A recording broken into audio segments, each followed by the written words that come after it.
Las memorias de cómo nuestras abuelas curaron algunos de los males físicos o emocionales que tuvimos en la niñez están intactas como esa sabiduría transmitida por generaciones sobre el confiar en remedios caseros. Hay varias explicaciones desde un sistema misógino que cuestionan hasta desvalorizar la figura de las mujeres sabias o las que se organizan por el bien común. En este episodio, de la mano de dos científicas, veremos para tomar en cuenta cómo la bruja es una identidad que recobra fuerza para entender todo un movimiento social.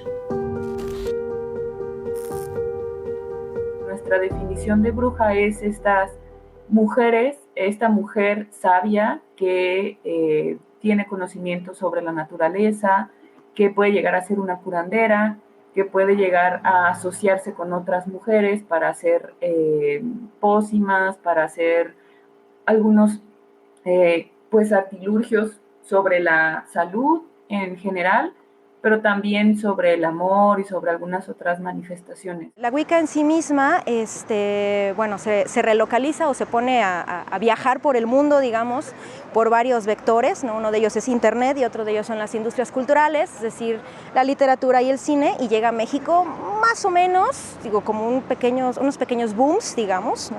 En los 90s, aunque hay registros incluso desde antes con Remedios Varo y Leonora Carrington ya en Ciudad de México, ¿no? Pero llega más o menos en los 90s y es ahí donde hay como lo que yo le llamo un pequeño boom o Wicca boom, ¿no? Que empieza a explotar, ¿no? en México y actualmente pues hay diversas agrupaciones que se dedican a la práctica de la Wicca y al neopaganismo o la brujería neopagana. En medio de una ola de violencia contra las mujeres en México y el estigma a los procesos organizativos de autodefensa y autocuidado, así se nombran a las mujeres insumisas, brujas, pero al mismo tiempo se promueven actividades importadas alrededor del rito comercial de Halloween. La historiadora experta en arte y procesos sociales, Hilda Monraz, nos lleva al origen. Con el paso del tiempo y sobre todo a partir de la idea del judio-cristianismo, pues se va asociando a las brujas a un carácter de malignidad y relacionarlo con el diablo, satanizarlas. Esto no es tan nuevo porque no solamente es tradición judío-cristiana, sino también incluso los griegos, ¿no? Los griegos, los romanos, asociaban a las brujas con algo maligno porque generalmente en las historias antiguas se les consideraban como las que hacían hechizos para perjudicar a los grandes héroes de las epopeyas y se enamoraban o finalmente terminaban perdiendo. También de ahí cabe mencionar que vienen las ideas de las femme fatale, ¿no? En el cine. Eso también nos conecta con la representación hollywoodesca, que es más reciente, de las brujas, ¿no? Pero particularmente la figura de la bruja, como la conocemos, así incluso con la escoba, con una olla gigante, con las pócimas, es medieval. Es medieval y se puede rastrear a incluso los manuales, como el Maleficorum, que fueron de los manuales que la Inquisición usó para identificar según algunas características especiales que según ellos tenían. Desde el medievo inició lo que con el paso de los siglos se volvió estereotipo: humo, encantamiento, desnudez y malignidad. Todo esto viene de esos manuales en los que la Inquisición se basaba para encontrarlas, ¿no? Y contrasta con lo que ya Silvia Federici nos ha dejado en sus libros, sobre todo El Calibán y la Bruja, sobre que esta casa de las brujas en la época medieval y posterior, pues obedece más bien a la misoginia, al odio hacia las mujeres que se reúnen, el odio a las mujeres que saben, que tienen conocimientos, que son sabias, que comparten esos conocimientos, que curan a las personas, y solo porque no son hombres se les persiguió, se les apresó e incluso se les asesinó de manera masiva y muy cruel en Europa particularmente, pero también en otras partes del mundo, ¿no? Entonces, Silvia Federici lo que dice es que esta casa de brujas es el nacimiento de los estados modernos y sobre esa base que es la misoginia, el odio a las mujeres que se reúnen, es que se construyó o se afianzó el capitalismo como lo conocemos, y justamente está sobre esta idea de las brujas como la maldad pura. Caliban y la bruja, el libro de Silvia Federici, es un texto icónico para las ciencias sociales, pero también para los estudios de economía, donde se recopilan evidencias de cómo los cuerpos de las mujeres están en disputa para controlar territorios, sostener el capitalismo y controlar la autonomía corporal. Sigue vigente esta representatividad y representación de las brujas medievales, porque según mi criterio, realmente son iconografías eurocéntricas, ¿no? O sea, vienen o se trasladan desde la tradición europea en el tiempo de la colonización y seguimos en muchos aspectos en ese periodo de colonización, incluso pues en la mente, ¿verdad? Y, por ejemplo, tenemos casos en Estados Unidos, ¿no? De esas brujas que también están muy relacionadas con lo que se cree en Europa.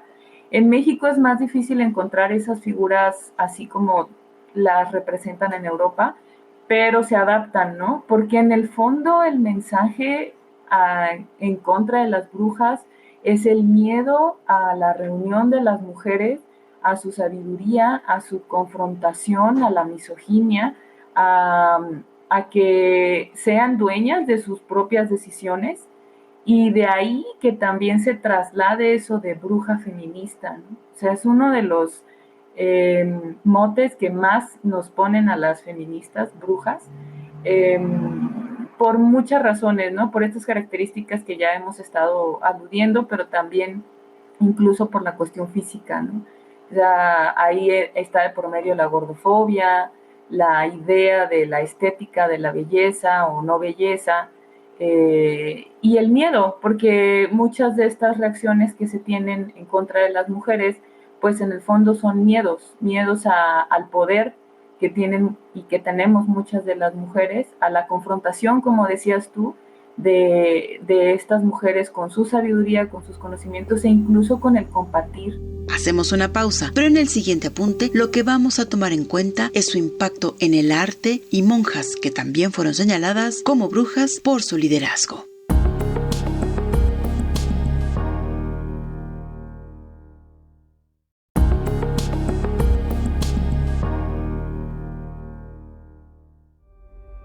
La figura de las brujas ha sido un detonante inspirador en las artes plásticas, también en la música y el cine, desde luego. Y cada 31 de octubre en todas las edades se fomenta lo travesti y convertirse en una de ellas. La antropología lo tiene estudiado y el sistema comercial ha afianzado en los disfraces. Ahora vamos a tomar en cuenta la influencia iconográfica de la bruja y su mercantilización que juega con los estereotipos. El valor monetario de la obra de Leonora Carrington y Remedios Varo es exuberante. México como país se adueñó por altas cantidades de dinero de una importante colección de ambas. Esta estética nos lleva a conocer a las Wiccas, pues su obra está influenciada por estos personajes. La Wicca se caracteriza por ser una espiritualidad que trata de recuperar la sacralización de la naturaleza, ¿no? Y recuperar también una imagen de una diosa en complementariedad con un dios, ¿no? Se rige por normas éticas muy establecidas, que se le llaman la red de Wicca, ¿no? Que algunos, ahí hay unas cuantas discusiones entre practicantes, ¿no? Y bueno, digo, esas es como sus particularidades, ¿no? Celebran también la rueda del año estacional, que es un conjunto de 8 rituales que celebran los cambios a nivel naturaleza, ¿no? También las lunas llenas, las lunas nuevas y otro tipo de rituales, que también pueden ser rituales de paso. Y bueno, digo, eso es con respecto a la Wicca. Ahora vuelvo a lo mismo de que no todas las brujas son wiccanas, ¿no? Hay otro tipo de brujería contemporánea que se basa o que bebe de la brujería tradicional de diferentes territorios, ¿no? Por ejemplo, la brujería tradicional mexicana, que está siendo rescatada, por ejemplo, por agrupaciones o por personas como la escritora Paola Klug, ¿no? Que se deslindan un poco de la Wicca, ¿no? Y tratan como de recuperar otros saberes más locales. Belén Hermosillo estudió en maestría por la Universidad de Aguascalientes y el doctorado por el Centro de Investigaciones y Estudios Superiores de Antropología Social, el CIESAS, la figura de la Wicca, reflejada en algo constante últimamente: los círculos de mujeres en busca del bien no solo personal, sino común. pero sí he encontrado, o sí se ha visto y sí se ha documentado, que la figura de la bruja, sea Wicca o no, digo, sí es un elemento, o más bien digámosle, un arquetipo, una figura que ha sido sí retomada, ¿no? Sobre todo por el colectivo feminista, ¿no? Para reivindicar el cuerpo, ¿no? Para restituir la territorialidad del cuerpo, ¿no? Y para también hacer este tipo de colectivización de las mujeres, para unirnos como mujeres desde el movimiento feminista, ¿no? No necesariamente desde la Wicca, pero sí quizá desde esta recuperación de la figura de la bruja que se va haciendo pues desde Francia, desde los 70s también, ¿no? en Estados Unidos y la segunda ola. Un presidente puede sentirse inspirado por el papel de otro político como Benito Juárez, integrante de una logia de masones, sin que cause estupor tal referencia. Pero, ¿qué sería de una política que expresara su admiración a una práctica similar de mujeres? En las persecuciones de brujas en el Renacimiento, ¿cómo es que la figura del mago, que era pues, masculino, que era un hombre que normalmente estaba cerca de las esferas del poder, pues era respetada, ¿no? Normalmente era tolerada, ¿no? Mientras que la figura de la bruja, ¿no? Era totalmente perseguida, y bueno, aquí también entran las cuestiones de clase, ¿no? De clase, de género, bueno, totalmente interseccional, ¿no? Y bueno, digo, actualmente creo que algo así sucede, ¿no? Como esta cuestión de cómo los fenómenos que tienen que ver más bien con identidades de mujeres, ¿no? Con movimientos de resistencia de las mujeres o de otras también identidades marginalizadas, ¿no? Pues bueno, le hacen cosquillas al poder y pues tratan como de desvalorizarlo o de hacerlo a un lado, ¿no? O directamente de atacarlo, ¿no? Los movimientos sociales de las mujeres conviven con identidades contemporáneas que están dialogando en un clima político y comercial en cientos de productos donde no se cuestiona el origen o lo que representan. A cómo, por ejemplo, la Wicca llega a México, pues es esta parte de su mercantilización también, de cómo se producen películas, series, libros, ¿no? Que finalmente son comercializados en todos lados, ¿no? Pienso que bueno, esto también tiene que ver con este poder como fagocitador o devorador del capitalismo, ¿no? Que toma quizá figuras que en un inicio quizá eran contraculturales, ¿no? Y les pone ¿cómo se llama esto? Se me fue la palabra. Sí, lo copta, pero lo encasilla, pero quería como que lo pone en una bolsita, como que lo mercantiliza totalmente, ¿no? Que el capitalismo fagocitador viene y pone en una envoltura muy bonita, ¿no? La imagen, la figura de la bruja, que bueno, digo, tiene también esta parte como muy ambivalente entre lo peligroso, pero también entre esta parte glamour, que también las industrias culturales se han encargado de proporcionar, ¿no? Una bruja glamour, ¿no? De esta parte que sí responde a un poder o a un empoderamiento femenino, pero muchas veces también que sigue reproduciendo ciertos discursos muy tradicionales sobre lo que es la belleza y sobre lo que es la mujer, ¿no? Entonces, yo pienso que el capitalismo se ha encargado muy bien de agarrar estas cosas, ¿no? y de mercantilizarlas, lo cual, digo, tiene estas dos partes, ¿no? Pienso que es como doble filo, ¿no? Por un lado, pues la figura de la bruja se extiende, ¿no? Muchos inician quizá por ahí como este recorrido de entender este arquetipo como tan ambivalente, ¿no? Y a la vez, bueno, también se desvirtúa quizá, podríamos llamar quizá su poder político. La química, la ingeniería, la medicina y la astronomía son ciencias que abrevan de un linaje brujeril y lo vamos a tomar en cuenta en el siguiente bloque.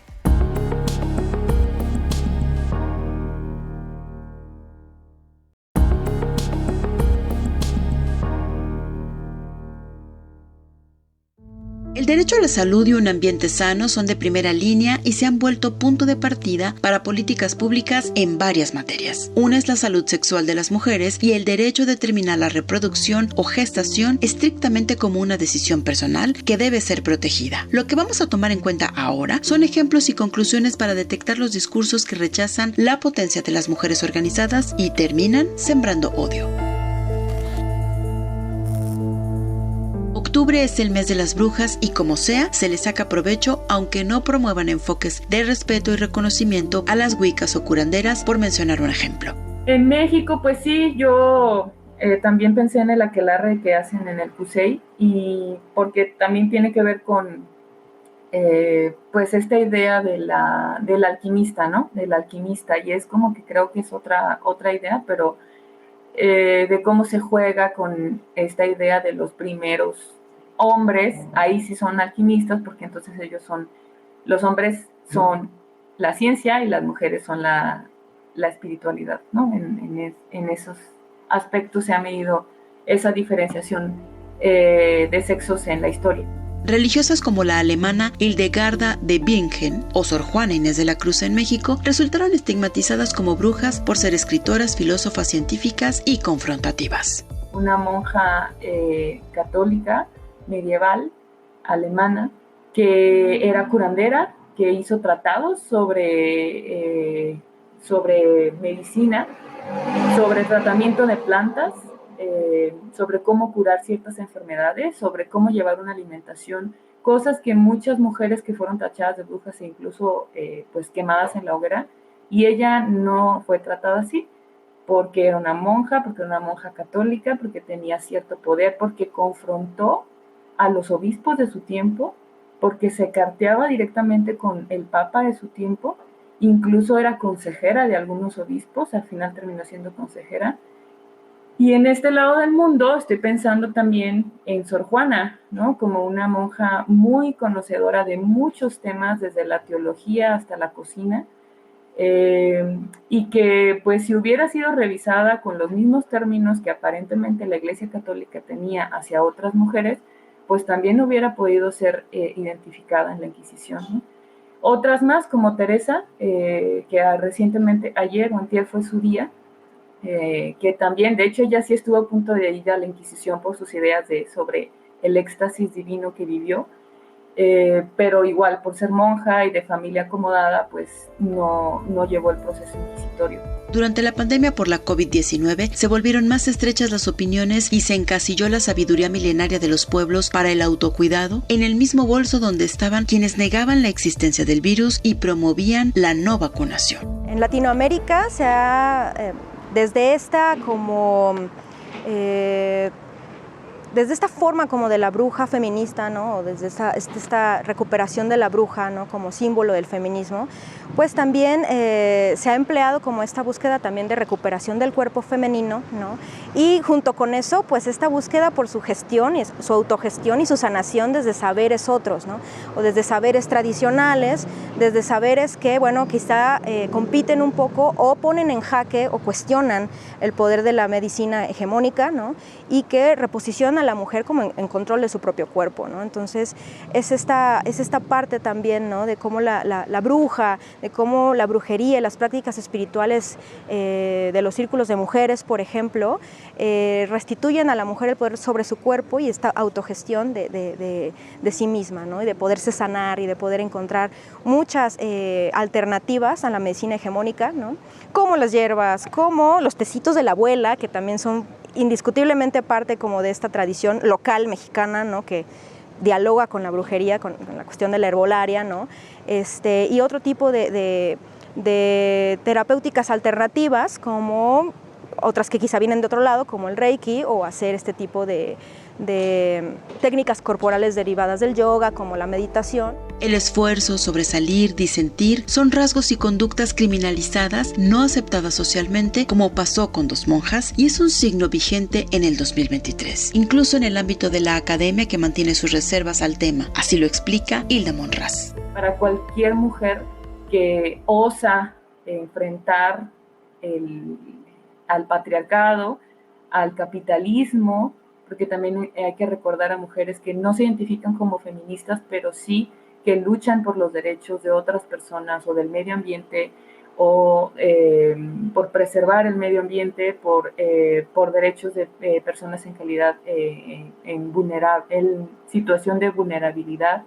Entonces, a esas mujeres también se les llama brujas, ¿no? Y yo estoy pues muy consciente de que en algunos espacios, incluso académicos, nos han nombrado brujas, simplemente por esforzarnos, estudiar incluso más que algunos de nuestros colegas, enfrentar situaciones de violencia en diferentes instituciones, y pues por eso ya nos catalogan como brujas. Entonces sí creo que es algo que sigue muy vigente.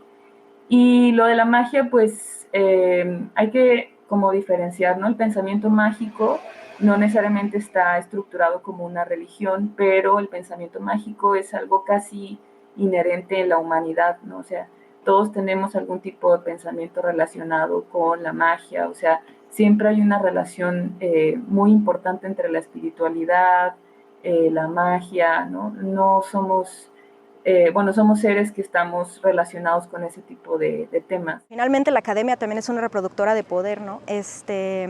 Pero probablemente yo quizá lo ligaría mucho a la cuestión de la cultura hegemónica, ¿no? Sobre todo de la Iglesia Católica como hegemónica, que sabemos que tiene ciertos discursos patriarcales, ¿no? que desvalorizan la imagen de la bruja, ¿no? Y bueno, que finalmente también por mucho tiempo la academia, que se dedica a estudiar los fenómenos religiosos, pues se ha centrado mucho en el catolicismo, se la ha planteado como catolicéntrica, ¿no? Y bueno, finalmente la academia, sobre todo puedo hablar como de la mexicana, pues le ha costado un poquito como abandonar este tipo de estudios más centrados en el catolicismo, ¿no? Y ir abriendo sus espacios a otro tipo de investigaciones con identidades alternativas y formas heterodoxas de religión y espiritualidad, ¿no? Entonces sí creo que tiene que ver como con toda esta amalgama entre, pues sí, la cuestión de la cultura, de la religión y también las prácticas de poder de la misma academia. La apuesta de este episodio es tomar en cuenta que el odio y el prejuicio, como coincidieron las científicas entrevistadas, proviene de que las brujas son libres y renuncian a la violencia, nada más coyuntural en el México feminicida del 2023, por lo que se vuelve importante que se siga estudiando a las mujeres, a las disidencias, la niñez y los sujetos de derechos en vulneración o resistencia en busca simplemente de libertad.